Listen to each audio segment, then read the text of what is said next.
आदरणीय मित्रों, नमस्कार। मैं ओपी शर्मा, ज्योतिषाचार्य, नई विद्या ज्योतिष परामर्श केंद्र में आपका हार्दिक स्वागत करता हूँ। लग्नवाइज धन योगों की श्रृंखला में हम आज धनु लग्न के धन योग, वसीयत से धन, प्रॉपर्टी, राजयोग, लक्ष्मी योग और विपरीत राजयोग कैसे बनते हैं, इसके बारे में जानकारी देते हैं। इससे पूर्व हम वृश्चिक लग्न के धन योगों के बारे में जानकारी दे चुके हैं। तो मित्रों, जो धनु लग्न है उसमें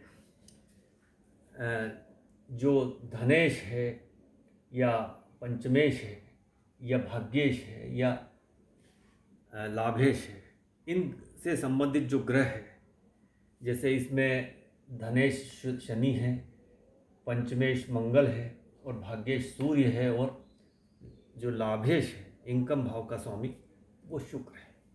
तो शुक्र शनि मंगल और सूर्य, इनके इन्हीं भाव में स्थित होना या इन ग्रहों की आपस में दृष्टि होना या युति होना या राशि परिवर्तन जब हो, या ये ग्रह केंद्र में बैठे हों या त्रिकोण में बैठे हों या धन या लाभ भाव में बैठे हों, तो ये धन योग बनता है।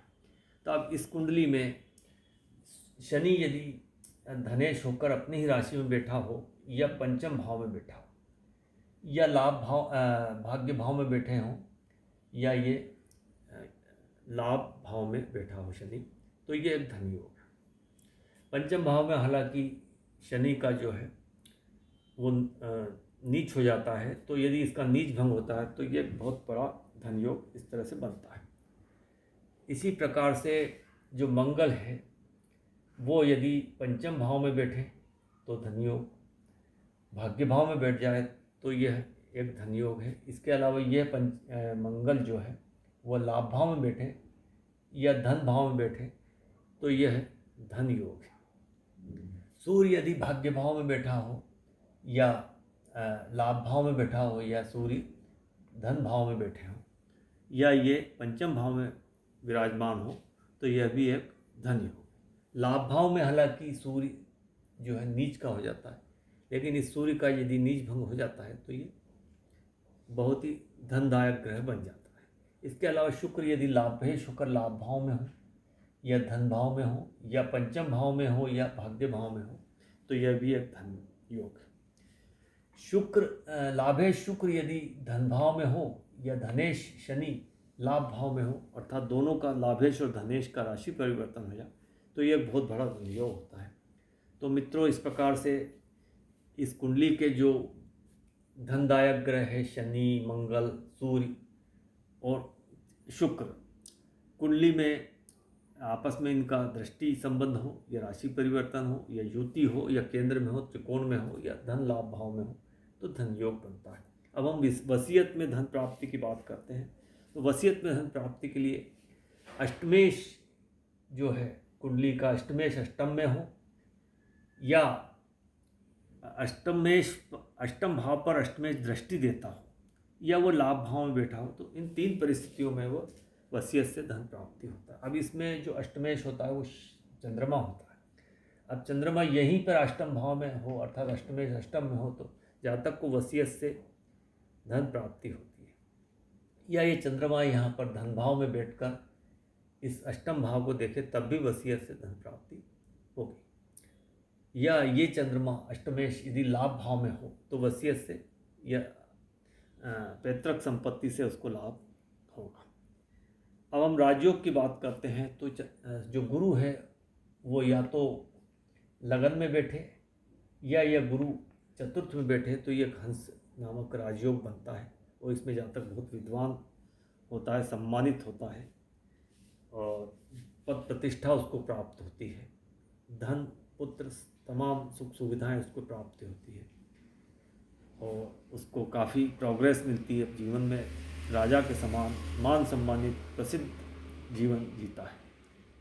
बुध यदि सप्तम भाव में हो तो उसे भद्र नामक, बुध यदि यहाँ पर हो, ये यहाँ हो तो दशम भाव में हो, या ये बुध सप्तम में हो तो भद्र नामक राजयोग बनता है।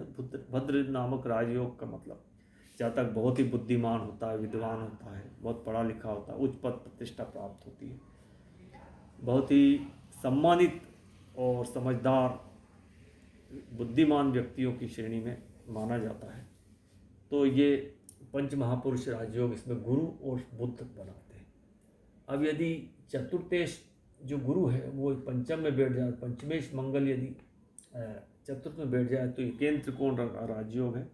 वो इसमें जातक को बहुत ही मान सम्मान प्राप्त होता है, धनवान होता है और सभी सुख सुविधाएं उसको, लग्जरी जीवन जीता है, राजा के समान जीवन जीता है, उच्च पद प्रतिष्ठा उसको प्राप्त होती है। या ये सूर्य जहाँ पर पंचमेश है, नवमेश सूर्य जो है वो कर्म भाव में बैठ जाए, भाग्य भाव का स्वामी, धर्म भाव का स्वामी कर्म भाव में, और कर्मेश बुद्ध धर्म भाव में अर्थात बैठ जाए, तो ये धर्मा कर्माधिपति राजयोग बनता है। और पाराशर होरा शास्त्र, बृहद पाराशर होरा शास्त्र में इसी राजयोग को बहुत बड़ा राजयोग कहा गया है। इसमें जातक बहुत बड़ी पद प्रतिष्ठा प्राप्त करता है, MP, MLA या मंत्री, गवर्नर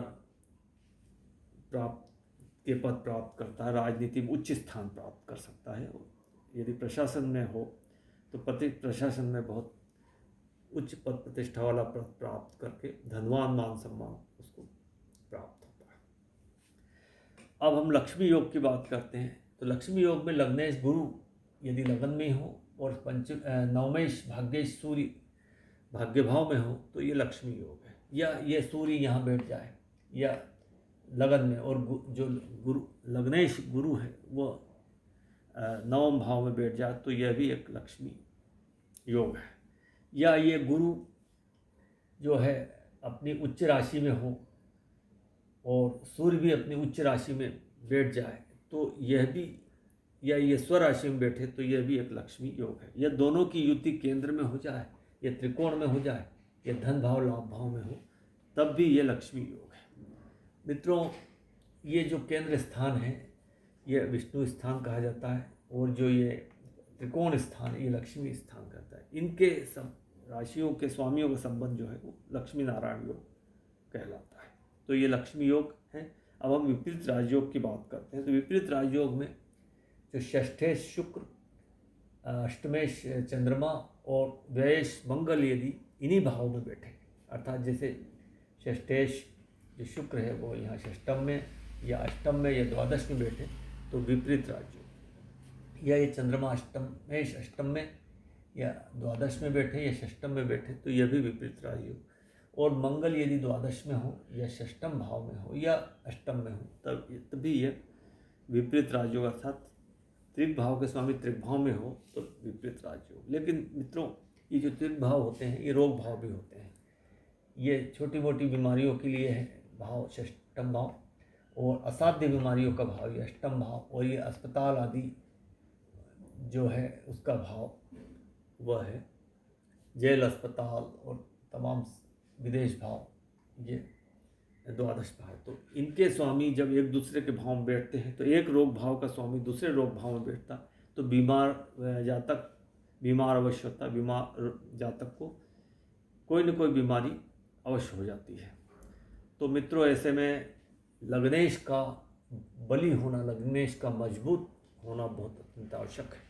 तो मित्रों, इस प्रकार से ये धनु लग्न के जो धन योग है या वसीयत में धन प्राप्ति का योग या राजयोग या लक्ष्मी योग या विपरीत राजयोग के बारे में जानकारी देने का प्रयास किया गया। मित्रों, वीडियो यदि आपको इन्फॉर्मेटिव लगता है तो वीडियो को लाइक कीजिए, चैनल को शेयर कीजिए, सब्सक्राइब कीजिए, और वीडियो यदि आपको अच्छा लगा है तो इसे पुनः देखिए। और वीडियो आपने पूरा देखा इसके लिए मैं आपको पुनः बार बार धन्यवाद देता हूँ। नमस्कार।